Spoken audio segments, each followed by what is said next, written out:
आज तक के वॉर रूम में आपका स्वागत है, जहां पर रूस यूक्रेन युद्ध की पूरी जानकारी हम आपको देते हैं। 50 दिन से अधिक बीत चुके हैं और आज क्या हालात हैं। भले हमारे बीच ये कांटेदार तार की रेखा है, लेकिन इस युद्ध में न कोई रेखा है न सीमा है और पूरे हालात हम आपको बताएंगे। नमस्कार, मैं हूं श्वेता सिंह।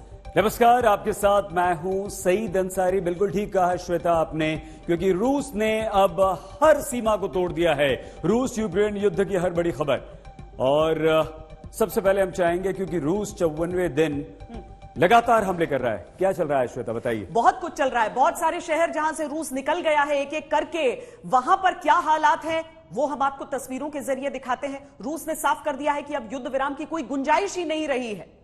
तो आइए सबसे पहले हम आपको यूक्रेन के पहलू से 5 बड़ी बातें इस समय बता देते हैं। पोलैंड के करीब यूक्रेन के लवीव शहर पर रूस ने 5 मिसाइलें दागी हैं और जिसमें अब तक 6 लोगों की मौत की खबरें आ चुकी है। वहीं डोनबस में रूस ने जबरदस्त गोलीबारी की है। रूस ने खार्किव को निशाना बनाया, उसकी मिसाइल एक अस्पताल पर गिरी। 21,000 रूसी सैनिक अब तक मारे गए हैं। यूक्रेन बौखलाया हुआ है। यूक्रेन ने साफ कर दिया है कि चाहे जो कुछ भी हो जाए, मारियोपोल में वो सरेंडर बिल्कुल नहीं करेगा। श्वेता, और रूस की तरफ से भी अगर हम देख लेते हैं, रूस की तरफ से कौन कौन सी चीजें हैं उसके लिहाज से 5 बड़ी खबरें हैं कि उसने अपने एक शहर पर यूक्रेन के हवाई हमले को नाकाम कर दिया है। रूस ने यूक्रेन के 3 लड़ाकू विमानों और 11 ड्रोन को मार गिराने का दावा किया है।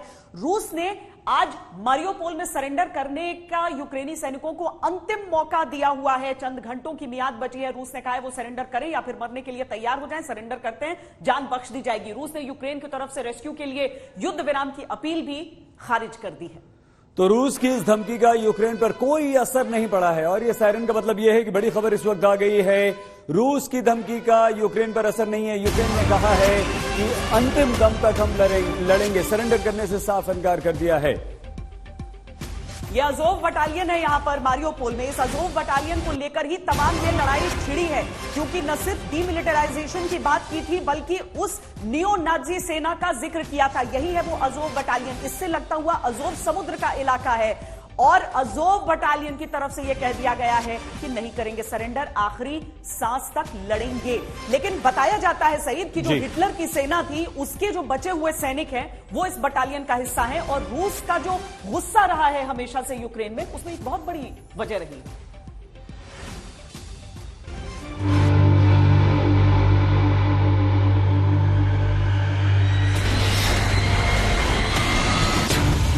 मारियोपोल में सरेंडर करो या मरो।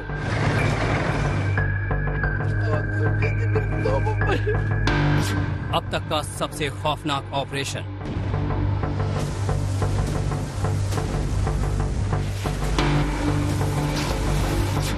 मिशन मारियोपोल में चुन चुन कर सफाया।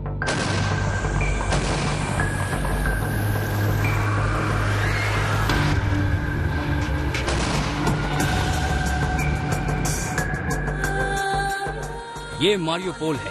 रूस ने यहां जबरदस्त नाकेबंदी कर यूक्रेनी सैनिकों के सफाई का सबसे खौफनाक ऑपरेशन शुरू कर दिया है। यहां से बच निकलने के सारे रास्ते बंद हैं। रूसी टैंक सड़कों को रौंद रहे हैं। रूस का दावा है कि उसने मारियोपोल को जीत लिया है, मगर यूक्रेन के प्रधानमंत्री का दावा है कि शहर अब भी अजेय है। इस दक्षिण पूर्वी शहर के कुछ हिस्सों में अब भी यूक्रेनी सैनिक रूस का मुकाबला कर रहे हैं। City still is not fallen. There is still our military forces, our soldiers, so they will fight till the end. And as for now, they still are in Mariupol.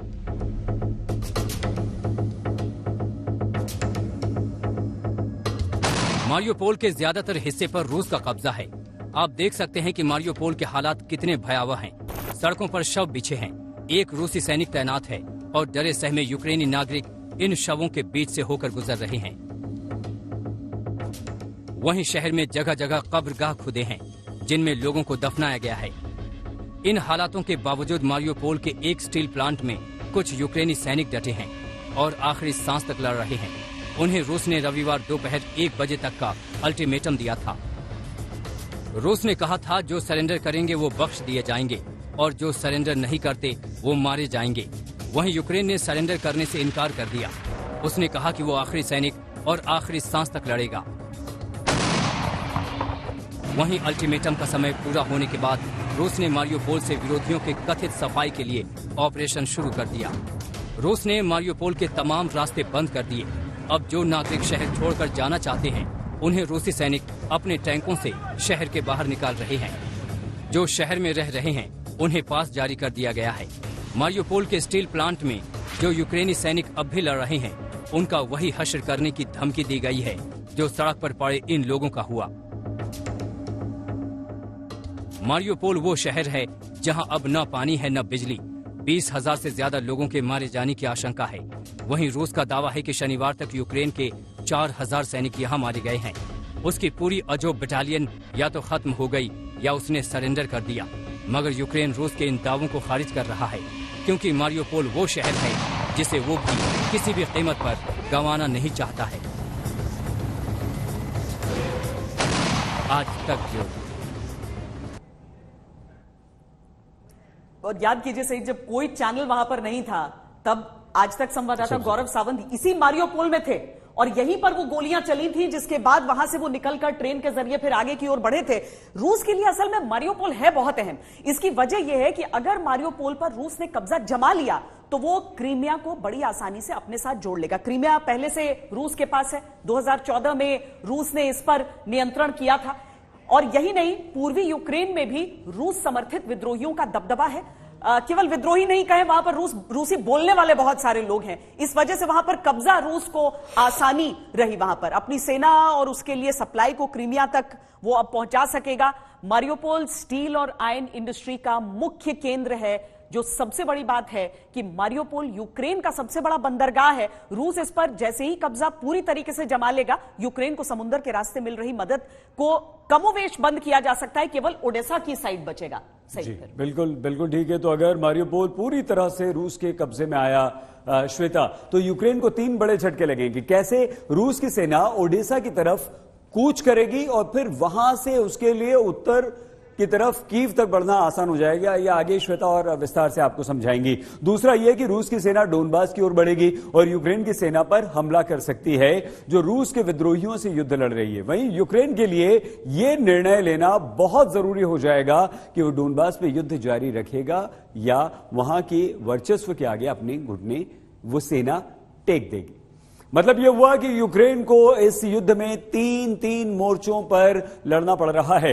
रूसी सेना, चेचन लड़ाके और डोनेस्क के स्थानीय लड़ाके, जिन्हें रूस का समर्थन हासिल है। श्वेता, तो कुल मिलाकर इस हिसाब से समझिए कि ऐसा नहीं है कि सारे लोग वहां पर रूस के खिलाफ हैं। डोनबास, डोनेत्स्क, लुहांस्क, इसके पूरे जो लोग हैं वो वहां पर जो लोग लड़ रहे हैं यूक्रेन के खिलाफ, ये बेबुनियाद युद्ध नहीं था। रूस ने इसकी शुरुआत अगर की तो यूक्रेन से कुछ चीजों पर गुस्सा था। अब चेचन लीडर, लेकिन जब चेचन लड़ाकों को वहां जाने का फैसला किया गया, अब चेचन लीडर कादिरोव ने धमकी दी है कि रूसी फौज जेलेंस्की का सफाया कर देगी।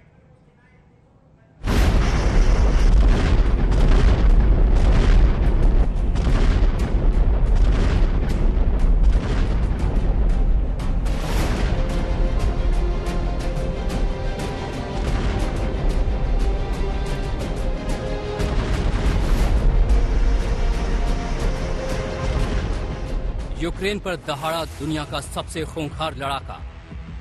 जेलेंस्की को रमजान कादिरोव की नई धमकी। रूस कर देगा जेलेंस्की का सफाया। ऐसे वक्त में जब रूस ने यूक्रेन पर हमला तेज कर दिया है, इस जंग में पुतिन के मजबूत कमांडर के रूप में सामने आए चेचन लड़ाकों के लीडर रमजान कादिरोव ने नई धमकी जारी की है। कादिरोव ने कहा है कि आने वाले दिनों में रूस जेलेंस्की का सफाया कर देगा। ये पहली बार नहीं है जब कादिरोव ने यूक्रेन को इस तरह सीधी धमकी दी है। पिछले महीने जब पुतिन ने यूक्रेन को बर्बाद कर देने वाली बात कही थी और कादिरोव ने जेलेंस्की को मेदेंस्की कहते हुए चेतावनी दी थी कि यूक्रेन पर रूसी सेना और चेचन लड़ाके कोई रहम नहीं करेंगे। असाइनमेंट मिला है। नक्शे के हिसाब से सभी कमांडरों के लक्ष्य तैयार किए गए हैं और टारगेट तय है। न सिर्फ मारियोपोल में बल्कि यूक्रेन के सभी शहरों के कस्बों और गांवों में लुहांस्क और डोनेस्क पर एक आक्रामक हमला होगा। फिर हम कीव और दूसरे सभी शहरों पर कब्जा कर लेंगे। यूक्रेन के खिलाफ चेचन लड़ाके पूरी ताकत के साथ जंग मैदान में हैं। पिछले हफ्ते हमने मेटिलोपोल के चेचन लड़ाकों के बेस से एक्सक्लूसिव रिपोर्ट दिखाई थी। मेटिलोट में चेचन फौज की अगुवाई कर रहे कमांडर मुराद से जब आज तक ने यूक्रेन से जंग में चेचन लड़ाकों के उतरने की वजह पूछी तो सुनिए उनका जवाब। У человека нет, говорят, демократия, демократия, но на самом деле у человека нет свободы слова. Над людьми издеваются, придумывают разные режимы. Сегодняшний, и вся Украина ноет за то, что у них сегодня эти проблемы, этот режим.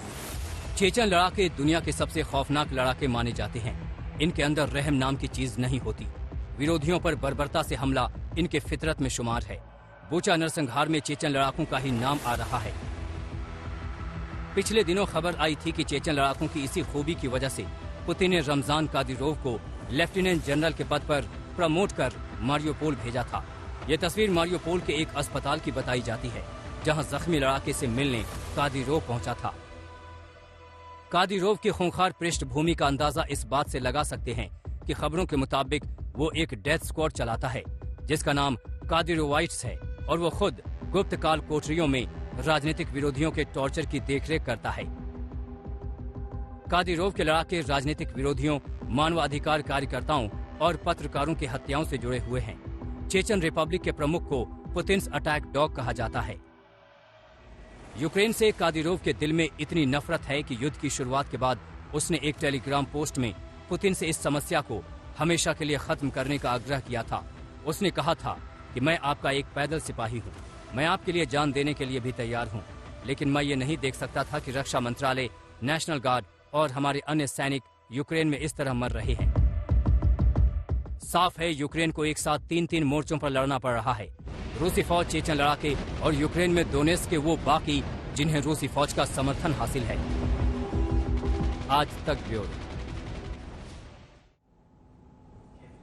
रूस ने खुलकर अपनी रणनीति का ऐलान कभी नहीं किया, कभी नहीं कहा कि हम कितने दिन में इस युद्ध को जीतने वाले हैं या फिर किन इलाकों पर कब्जा करने वाले हैं। लेकिन अब की स्थिति देखिए तो समझ में आता है कि पूर्वी यूक्रेन पर निशाना था। लेकिन अब यूक्रेन की तरफ से जो पलटवार होता है वो भी देखिए कि रूस का दावा है कि यूक्रेन ने हवाई हमला करने की कोशिश की लेकिन उसे नाकाम कर दिया गया है। रूस की सीमा को क्रॉस करके 2 दफा यूक्रेन की तरफ से दावा हो चुका है। एक बार जब एक ऑयल फील्ड पर अटैक किया गया था और उसके बाद आज अब से लगभग 10 दिन पहले एक और आक्रमण। लेकिन यूक्रेन के 2 मिग-29, एक सुखोई 25 को रूस ने मार गिराया है। ये रूस की तरफ से दावा किया जा रहा है। यूक्रेन के 11 ड्रोन्स को भी मार गिराने का दावा किया जा रहा है। तो ये जो लड़ाई है ये क्या सिर्फ यूक्रेन की सरहद के भीतर रहनी थी या यूक्रेन की सरहद से बाहर निकलकर रूस तक यूक्रेन इस लड़ाई को ले जाना चाहता था? और अगर वाकई ऐसा होता है तो सही इस युद्ध में बहुत चीजें बदल सकती हैं। और हम सीधे चलते हैं मौसमी के पास और मौसमी से जानते हैं कि ज़ेपोरिजिया जिस इलाके में है जहां पर एक न्यूक्लियर प्लांट पर एक बार हमले की वजह से वहां पर कुछ लीक्स को लेकर बहुत सारी आशंकाएं उठी थी। लेकिन आज जब मौसमी आप अपनी आंखों के सामने देखती हैं कि एक तबाह सा शहर है जो दोबारा खड़ा होने की कोशिश जरूर करता है और लोगों के दिलों पर सिर्फ वो जख्म है जो युद्ध की इस गोलाबारी ने छोड़े हैं। हर तरफ तबाही के निशान।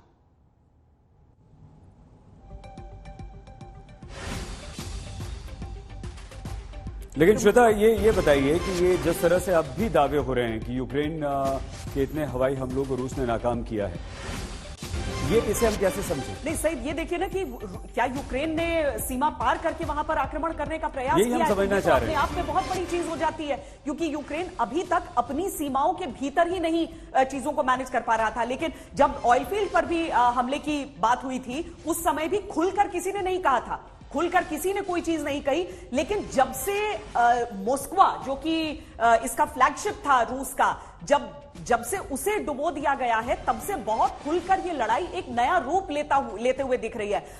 अब देवका पर यूक्रेनी हवाई हमला नाकाम कर दिया है रूस ने। मिग-29 जो है वो उसे दूसरे देशों से मिलने वाले थे। अब दूसरे देशों से जो ये उन्हें हवाई जहाज, ये फाइटर जेट्स मिल रहे हैं, उनका इस्तेमाल क्या वाकई सीमा पार जाने का प्रयास हो रहा है? तो युद्ध और बढ़ेगा। अब और बढ़ेगा। तो युद्ध के 54वें दिन रूस ने यूक्रेन के कई शहरों पर जबरदस्त हमले किए हैं, यह खबर भी आई। काला सागर में यूक्रेन ने रूसी जहाज क्या डुबोया, रूस ने पूरे यूक्रेन में तबाही मचा दी।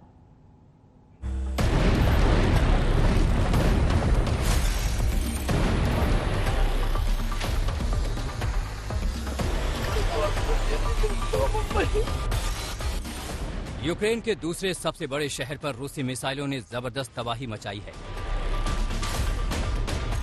रविवार को खाक हो चुके खार्किव पर रूस ने एक बार फिर हमला किया। हमले का निशाना बनी ये रिहायशी इमारत और उसके करीब का ये अस्पताल।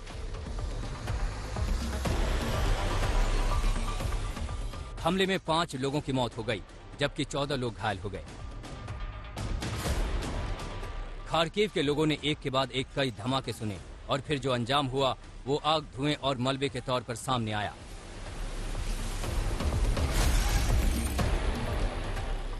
वहीं आशियाना तबाह होने के बाद नीना ने रूसियों को जमकर कोसा।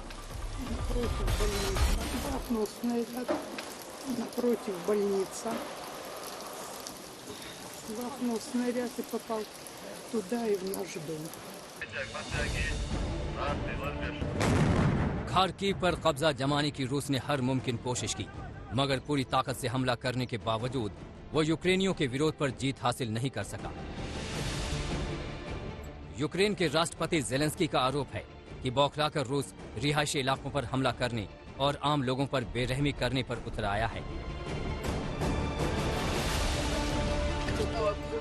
वहीं पुतिन ने भी कह दिया है कि रूस की जीत होने तक हमले जारी रहेंगे, मगर इन हमलों में मच रही तबाही यूक्रेन के आम लोगों पर भारी पड़ रही है।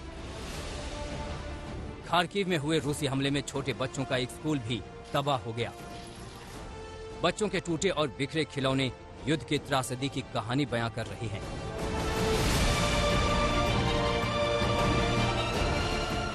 एक अनुमान के मुताबिक अब तक 40 लाख यूक्रेनी देश छोड़कर भाग चुके हैं। शहरों का पूरा ढांचा तहस नहस हो चुका है। 24 फरवरी को हुए हमले के बाद हजारों लोगों की मौत हो चुकी है। युद्ध के 54वें दिन रूस ने यूक्रेन के कई शहरों पर ताबड़तोड़ हमले किए हैं। लवीव के मेयर ने दावा किया कि रूस ने लवीव पर 5 मिसाइलें दागी, इनमें 6 लोगों की मौत हो गई। वहीं लुहांस के गवर्नर ने कहा कि रूसी बमबारी में 2 लोगों की मौत हो गई है। इस बमबारी में ओलंपिक। मौसमी सिंह एक बार फिर जुड़ गई हैं हमारे साथ। मौसमी, आवाज अगर आपको आ रही है, क्योंकि पिछली बार फोन कट गया था आपका, आप अलग अलग इलाकों में जा रही हैं यूक्रेन के, खासकर ऐसे भी वो इलाके हैं जहां पर जो पहले दिन से जो आक्रमण की जद में रहे हैं, वहां पर लगातार गोलाबारी चल रही है, शेलिंग चल रही है, और उसके बीच लोग जो हैं वो व्यथित हैं, वहीं पर रहने को भी कई लोग मजबूर हुए। क्या आज किस इलाके में इस समय आप मौजूद हैं और क्या क्या देखा है आपने अभी तक? किस स्थिति में लोग हैं इस समय, मौसमी? जी श्वेता, आपको बता दें कि अभी तक आज तक की जो टीम है, हम लोग 7 राज्य ट्रैवल कर चुके हैं। हम लोग ने सफर शुरू किया था लवीव में, हमने ओडेसा देखा, हमने मिकोलाइव में हम लोग गए। वहां पे जो हालात हैं, आरोप लगे कि क्लस्टर बम इस्तेमाल हो रहे हैं। ओडेसा में एक तरीके से सुगबुगाहट थी कि कभी भी मिसाइल आ सकती है, कभी भी वो खतरा मंडरा रहा था।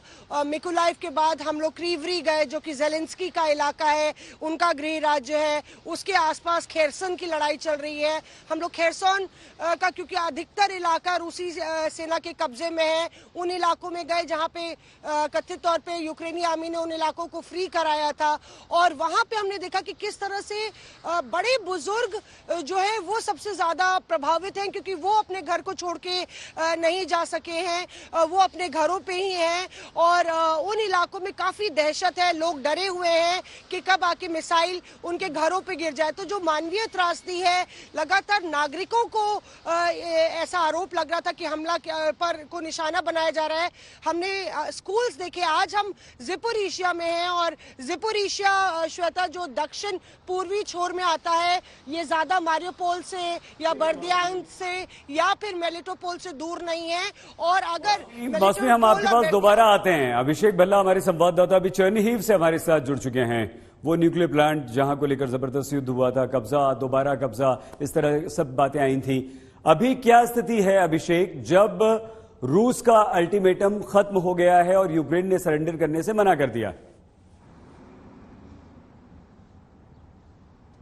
देखिए, अभी भी बहुत ज्यादा खौफ है लोगों में। जो चेरनीहिव शहर खास करके जो कि 156 किलोमीटर दूर है कीव के, और मैंने यहाँ एक दिन बिताया, और क्योंकि ये वो ऐसा एक इलाका था जहाँ करीब 40 दिन तक रशियन फोर्सेस ने जो है अपना कब्जा बनाया हुआ था, और हाल ही में सिर्फ करीब 2 हफ्ते हुए हैं कि रशियन फोर्सेस यहाँ से पीछे हटे हैं। लोग बेसमेंट्स में रह रहे हैं, घर पूरी तरह से तबाह हो चुके हैं, और जिन लोगों के घर ठीक ठाक भी हैं वो वापस अपने घरों में नहीं जाना चाहते हैं, क्योंकि ये डर है कि कहीं फिर से रूसी सेना वापस ना आ जाए। और अभी भी क्योंकि वहां पर जैसा कि और जगहों पर मिसाइल स्ट्राइक्स हो रही हैं, इसलिए लोग नहीं चाहते हैं कि वो अपनी जिंदगी वापस उस पटरी पर लाएं जैसे वो पहले अपनी जिंदगियां जी रहे थे, क्योंकि अब तो जो मिसाइल स्ट्राइक्स हैं वो लवीव तक में हुई हैं। युद्ध के 54वें दिन रूस ने यूक्रेन के कई शहरों पर जबरदस्त हमले किए। काला सागर में यूक्रेन ने रूसी जहाज को क्या डुबोया, रूस ने पूरे यूक्रेन में तबाही मचा दी।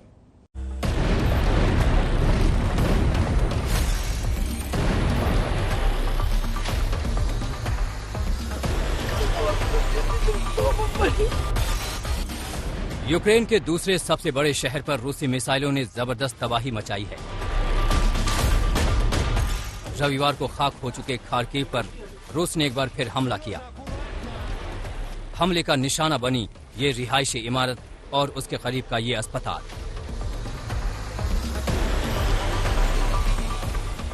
हमले में 5 लोगों की मौत हो गई, जबकि 14 लोग घायल हो गए। खार्किव के लोगों ने एक के बाद एक कई धमाके सुने, और फिर जो अंजाम हुआ वो आग, धुएं और मलबे के तौर पर सामने आया।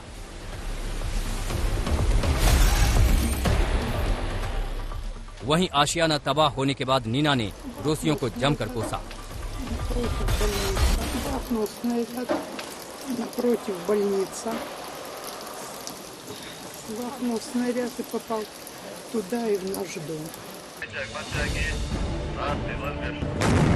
खार्किव पर कब्जा जमाने की रूस ने हर मुमकिन कोशिश की, मगर पूरी ताकत से हमला करने के बावजूद वो यूक्रेनियों के विरोध पर जीत हासिल नहीं कर सका। यूक्रेन के राष्ट्रपति ज़ेलेंस्की का आरोप है कि बौखलाकर रूस रिहायशी इलाकों पर हमला करने और आम लोगों पर बेरहमी करने पर उतर आया है। वहीं पुतिन ने भी कह दिया है कि रूस की जीत होने तक हमले जारी रहेंगे, मगर इन हमलों में मच रही तबाही यूक्रेन के आम लोगों पर भारी पड़ रही है। खार्किव में हुए रूसी हमले में छोटे बच्चों का एक स्कूल भी तबाह हो गया। बच्चों के टूटे और बिखरे खिलौने युद्ध की त्रासदी की कहानी बयां कर रहे हैं।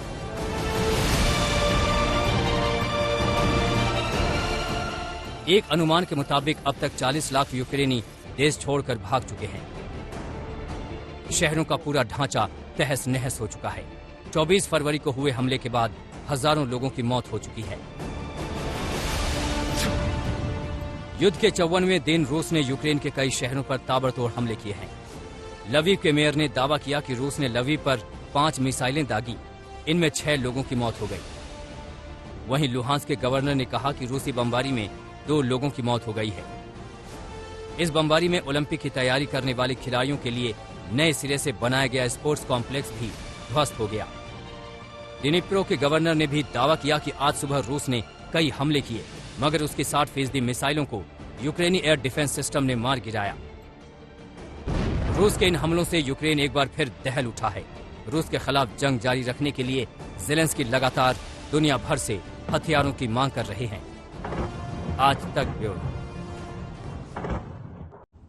रूस और यूक्रेन के बीच युद्ध रुकने का नाम ही नहीं ले रहा। पिछले 53 दिनों में रूसी सेना ने यूक्रेन के कई शहरों को तबाह कर दिया। तनाव के बीच यूक्रेन के राष्ट्रपति ज़ेलेंस्की ने ब्रिटेन के प्रधानमंत्री बोरिस जॉनसन से बातचीत की।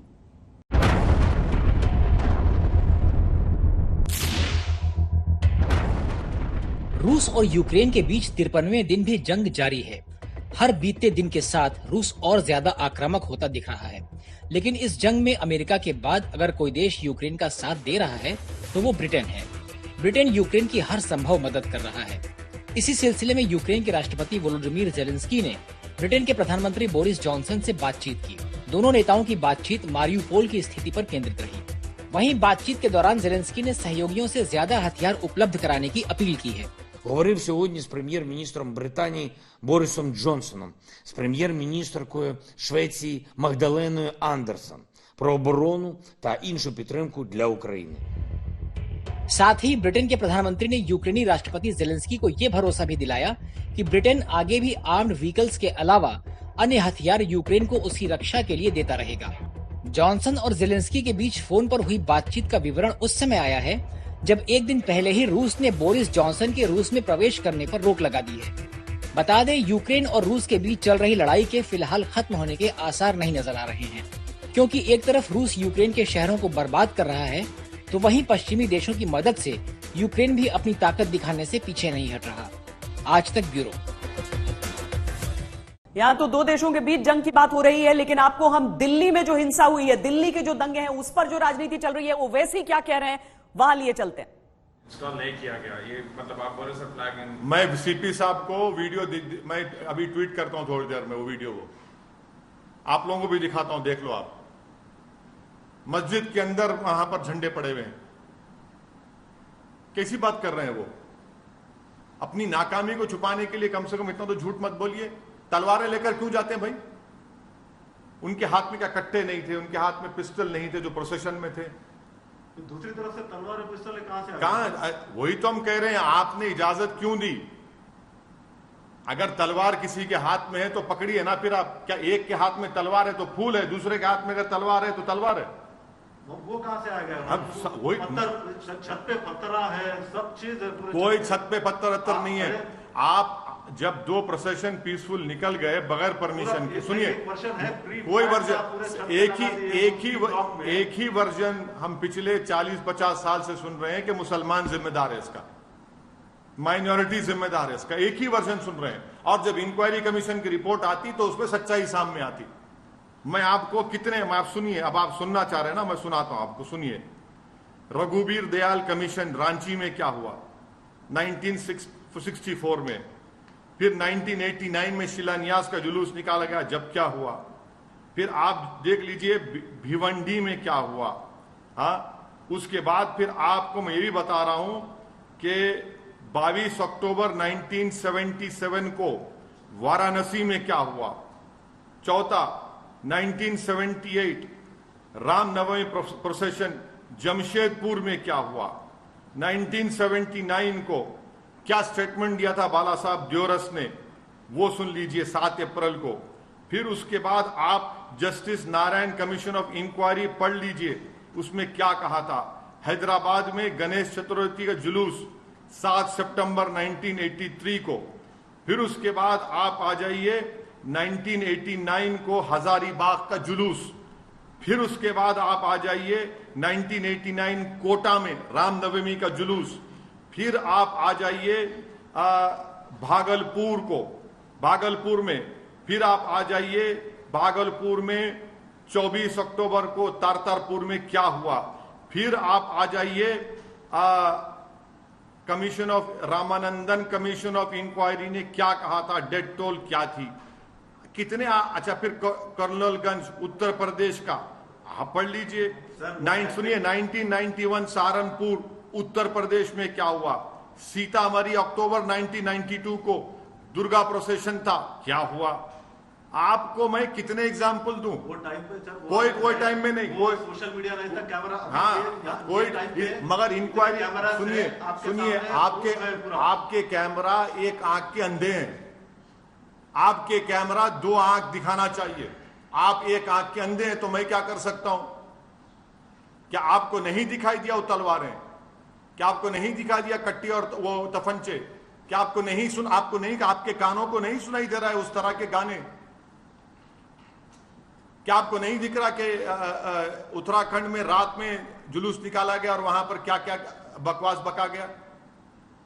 आप दिखाइए, आपका इख्तियार है, मैं रोक नहीं सकता आपको, मगर मेरा काम है जो सच्चाई बोलता रहूंगा। चाहे मुझे ना दिखाओ, आप उसको भी बंद कर दो आप। सर न्यूज़ के व्हाट्सएप चैट्स क्लियरली स्टेट करते हैं कैसा, मतलब कैसा क्राउडिंग को बुलाया गया, स्टोन पेल्टिंग कैसा, बालकनी से, टेरेस से। अगर आप पेगासस के जरिए से और आप अपने टेक्नोलॉजिकल जो भी आपके ने वेयर विथऑल उसके जरिए से अगर आपके ने व्हाट्सएप चैट हैं तो फिर आप पहले से क्यों पुलिस नहीं रखे वहां पर? क्यों आपने पुलिस परमिशन आप खुद कह रहे नहीं दिया, तो पुलिस का वहां पर इंतजाम क्यों नहीं था? तो इसका मतलब यह कि आपने कहा कि तलवार लेकर जाओ बेटा, तो फंचा साथ में लेकर जाओ, गाने बजाओ वहां पर, सब आपके पास है ना, टेक्निकल चीजें आपके पास हैं, हर चीज आपके पास है, आप रोकते क्यों नहीं फिर उसको? सर रांची वाले में भी पुलिस ने बोला कि लोगों ने मस्जिद से निकल के दंगे किए, तो इस पे क्या बोलना सर? तो मतलब दो साइड से भी हो रहा ना। मैं हरगिज नहीं मानता इस बात को, मैं हरगिज इस बात को नहीं मानता हूं। मैं पार्लियामेंट में खड़े होकर दिल्ली के दंगों के बारे में कहा था, एक के बाद एक कोर्ट के फैसले पढ़ लीजिए आप, जो दिल्ली दंगों के बारे में कोर्ट के फैसले आ रहे। सर रांची पे क्या बोलना है सर? मतलब रांची पे क्या बोलना है? रांची से पूछिए, कांग्रेस को पूछिए, कांग्रेस को पूछिए ना, रांची के बारे में उनसे पूछिए जो वहां के मुख्यमंत्री हैं। अगर आप लोग ये दिमाग बना, जितने भी पावर में हैं, जो स्टेट में चीफ मिनिस्टर्स हैं, चाहे कांग्रेस के हो, बीजेपी के हो या नॉन कांग्रेस के हो, अगर आप लोग ये तय कर चुके हैं कि मुसलमान ही जिम्मेदार है, तो फिर इंसाफ कभी नहीं हो सकता। अगर आप जस्टिस चाहते हैं तो इंक्वायरी कमीशन लगाओ, लगाकर मालूम करो क्यों हो रहा है सब चीजें। ये आप इसके लिए इंक्वायरी कमीशन की मांग करते हैं? मैं तो शुरू से कह रहा हूं, आप जहां रिस्पेक्टिव आप जाकर दिल्ली हाईकोर्ट को बोलिए, सिटिंग हाईकोर्ट जज दीजिए, चलिए तहकीकात कराइए, पुलिस का क्या रोल था, पुलिस ने परमिशन दिया, पुलिस ने अगर परमिशन नहीं दिया तो कौन जिम्मेदार, अगर पुलिस ने परमिशन दिया तो कौन से रूट का परमिशन दिया, और अगर तलवारों का परमिशन दिया था कि पुलिस ने, तफंचों का परमिशन दिया था कि पुलिस ने, सब पुलिस को बताना पड़ेगा, और कैसे सच्चाई सामने आएगी? तो सिटिंग जज से इंक्वायरी बिल्कुल कराइए। आप सच्चाई को देश के सामने लाना चाहते हैं, करवाइए आप, चाहे झारखंड का हो, चाहे बंगाल का हो, चाहे राजस्थान का हो। मैं राजस्थान के बारे में आप लोगों से 3 दिन पहले बात किया तो आप लोग सवाल किए, आज की रिपोर्ट है 2 टेलर की दुकान, एक मुसलमान की टेलर की दुकान है, पूरी जल गई। देखिए, पढ़िए आप, अखबार की रिपोर्ट है, मेरी नहीं है रिपोर्ट वो। मतलब सिर्फ बंगाल, झारखंड, दिल्ली, ये पूरे इंसिडेंट्स पे आप सिटिंग जज से इंक्वायरी कराइए, बिल्कुल करवाइए, सच्चाई को सामने आना चाहिए। आप अंसार को कस्टडी में लिया, उसको आप गलत ठहरा रहे हैं? अंसार के जो हिंदू नेबर्स हैं वो खुद उसके कैरेक्टर के बारे में तारीफ कर रहे हैं, अंसार के। सर लाउड स्पीकर्स के बारे में क्यों बात नहीं करना चाह रहे? इतना बड़ा मुद्दा है, इतना बड़ा लाउड स्पीकर आपके सामने बैठा हुआ है ना, और क्या होना आपको? ये कहा जा रहा है कि लाउड स्पीकर महाराष्ट्र में भी है। और छोड़ दीजिए ना आप ये लाउड स्पीकर की बात करिए, वो महाराष्ट्र की सरकार को बोलना चाहिए। माने 2 भाइयों का झगड़ा है, मारो ओवैसी का नाम लेते हैं। अबे नाम बोलो, बाप ने, तुम्हारे पिताजी ने आपका नाम रखा, वो नाम रख के बोलो ना, मगर ओवैसी का नाम लेंगे? हमारे बाप ने हमारा नाम असदुद्दीन ओवैसी रखा, हमारा नाम बोले जाते हैं। वही तो हम कह रहे हैं ना, हमारे अब्बा ने हमारा नाम असदुद्दीन ओवैसी रखा, आपके अब्बा ने आपका कोई नाम रखा, तो बोलो ना। 2 भाइयों के झगड़े में ओवैसी को क्यों लेके आ रहे आप? लेकिन सर पहले कर्नाटक में हुआ और अब महाराष्ट्र में भी हो रहा है। ये वहां की स्टेट गवर्नमेंट रिस्पॉन्सिबल है। The state, wherever violence has taken place, it is the responsibility of the state government. In Delhi, the law and order lies, the responsibility lies with the union government.